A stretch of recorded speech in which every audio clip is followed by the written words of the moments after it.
Hello friends, welcome to my YouTube channel. ಇವತ್ತಿನ ವಿಡಿಯೋದಲ್ಲಿ ಉದ್ದಿನ ವಡ ಮಾಡೋ ತೋರಿಸ್ತಾ ಇದ್ದೀನಿ. ಇದಕ್ಕೆ ನಾನು 1 ಕಪ್ನಷ್ಟು ಉದ್ದಿನ ಕಾಳು ತಗೊಂಡಿದ್ದೀನಿ. ಉದ್ದಿನ ಕಾಳು ಇಲ್ಲ ಅಂದರೆ ಉದ್ದಿನ ಬೇಳೆನಾದರೂ ತಗೋಬಹುದು. ಇದನ್ನ 2 ರಿಂದ 3 ಟೈಮ್ ಚೆನ್ನಾಗಿ ವಾಶ್ ಮಾಡ್ಕೊಳ್ಳೋಣ. ಈಗ 2 ಗಂಟೆಗಳ ಕಾಲ ಇದನ್ನ ನೆನೆಯೋದಕ್ಕೆ ಬಿಡೋಣ. ಇವಾಗ ನೋಡಿ ಚೆನ್ನಾಗಿ ನೆಂದಿದೆ.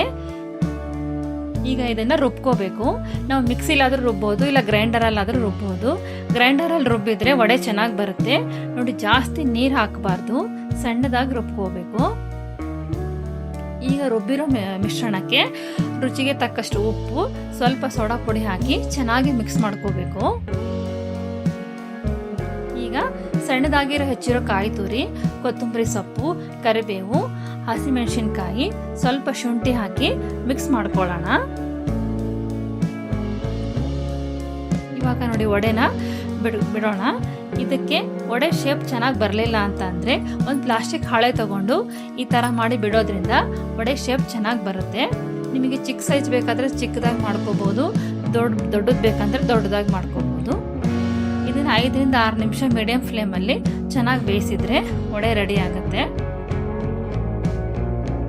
ಹಿಟ್ಟನ್ನು ಜಾಸ್ತಿ ಹೊತ್ತು ಬಿಡಬಾರ್ದು, ರುಬ್ಬಿದ ತಕ್ಷಣವೇ ವಡೆ ಬಿಟ್ಕೊಳ್ಬೇಕು.